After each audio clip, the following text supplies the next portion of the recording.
Hey y'all, this is Shelly over The Complete Combatant, and I write a monthly article for Shooting Illustrated.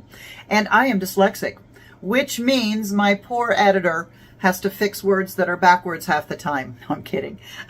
But I do read backwards or even upside down.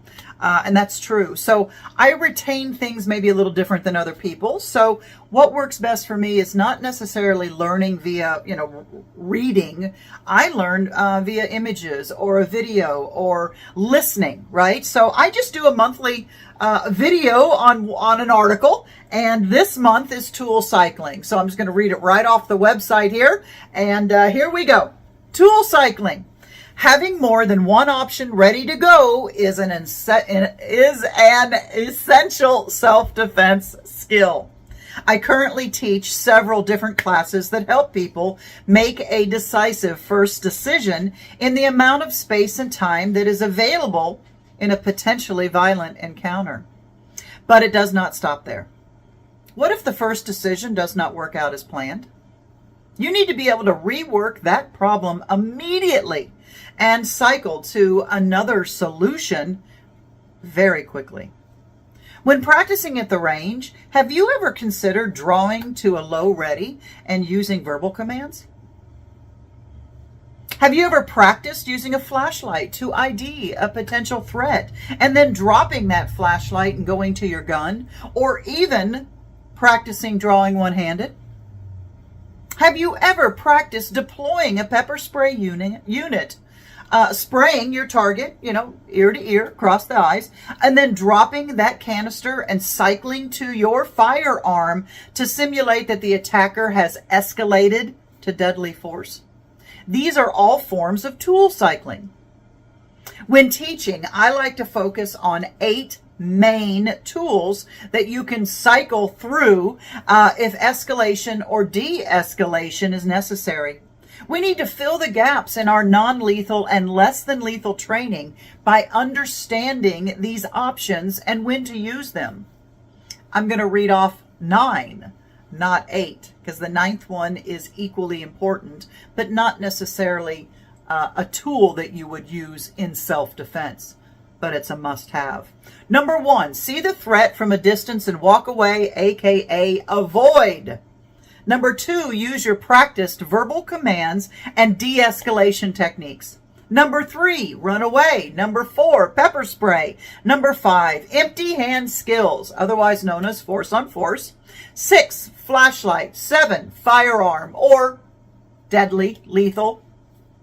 Number 8, phone, 911, getting help. And number 9, first aid and life-saving skills. Gotta have it.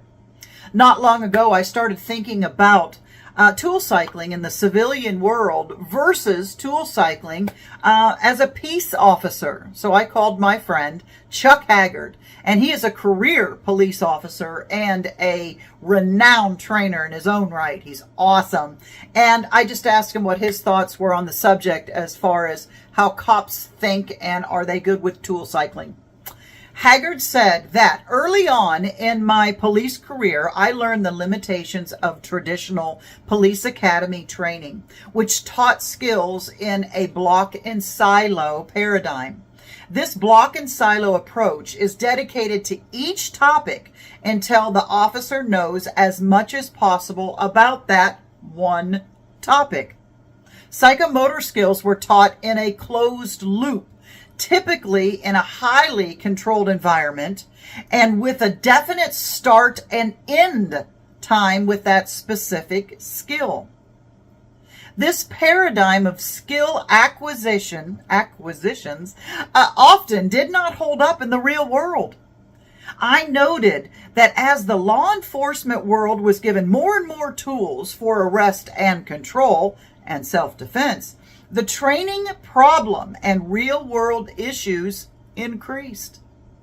Officers were often unable, in a fluid situation, able to switch or cycle between force options or tools. And they would get stuck in a loop, unquote. After teaching for many years, I personally have noticed a high percentage of students that have a hard time stacking those cognitive decisions in a short period of time. Some seem to get stuck after their first decision and more prone to make a poor second choice due to that lack of practice, or can even fall into that "I can't believe it's happening to me" scenario, which often causes you to freeze. Haggard also noted that officers showed similar issues as the civilian students in my class. So here's what we both noted. Number one, tool fixation. Choosing a tool as a taser for use in the scenario. And when that tool fails, failing to cycle to a different tool. We often see this in newer jiu-jitsu students when they chase a technique that has failed in the first attempt. Another one, number two, the inability to flow up or down the use of force continuum as the situation rose or fell between deadly force and non-deadly force. Obviously, that was Chuck. Haggard thinks that, quote, again, in the world of non-police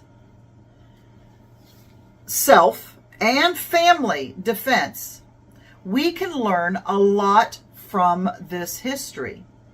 Examples of the inability to cycle in a self-defense paradigm would include not having options, such as having no tactics, tools, techniques, procedures to handle the vast area of what he calls, quote, again, between a harsh word and a gun, or the inability from the lack of training to shift or transition as the situation unfolds, meaning tool cycling. Here are a couple examples, or few examples, of that Haggard believes would be beneficial for civilians to be aware of. And these are bullet points. Have a robust, trained response to malfunctions with a semi-auto pistol. Have the verbal agility to handle voice commands under stress when dealing with a potential threat. Have a practiced draw stroke while standing, moving, seated, or prone body positions. Have one or several means of deadly force while not possessing tool. Oh, here we go. Sorry, I said that wrong. Bear with me.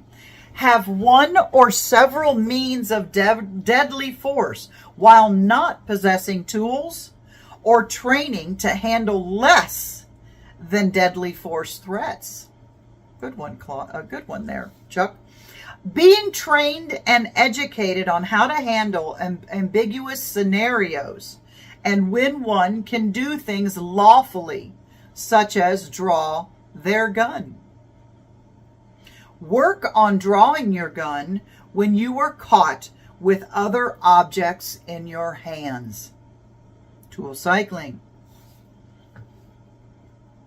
I think you need to make decisions to see what works for you, such as training in martial arts or other empty-handed skills, and or to carry a flashlight, pepper spray, firearm, knife, etc. And do so well ahead of time. Once the decision is made, you need to practice that tool cycling up and tool cycling down so you don't have a now what moment. Guys, every second counts. Haggard believes that, quote, knowing your state laws and what is allowed in your jurisdiction is a must. Training to automaticity, in the use of things like your carry pistol, practicing tool cycling in your normal regime of practice. A simple drill that he often incorporates into firearms training for his students is what he calls busy hands, a busy hands drill. In the past, once again, this is still Chuck. In the past, I would have my officers holding something like a mock clipboard, which they had to drop in order to have a clean draw and good grip on their duty pistol. In a similar task loading for the CCW, carry a concealed weapon,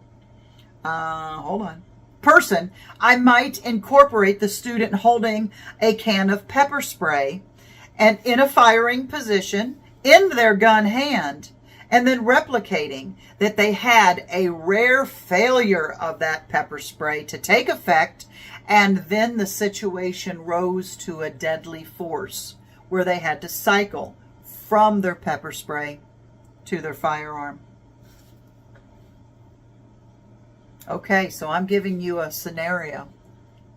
You are craving your favorite sandwich, so you leave the house at 8:45 p.m. to pick up a few groceries with nothing but a flashlight in one pocket and pepper spray in the other.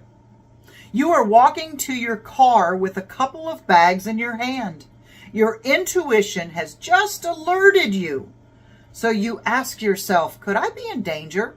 You scan harder, and the answer is yes, because you now see a dude in dark clothes standing between two cars about 30 feet from you. You are his target. The first tool is to move your feet. Run! He follows you through the parking lot. Did you drop your bags so your hands were free? With free hands, you could cycle to two more tools. It could be pepper spray or your flashlight. You can't outrun him, so you stop. You use the car to keep him at a distance and manage the space.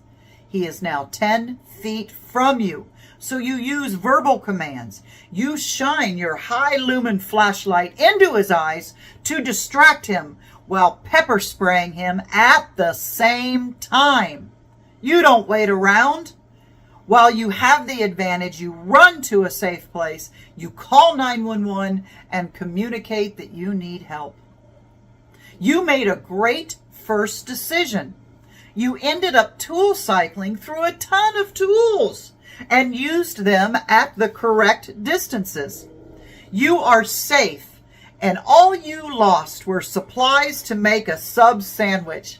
Excellent job. Chuck Haggard has played a large part in my education via great conversations, participating in his public classes, and assisting him in hosted classes at our range and attending his instructor courses.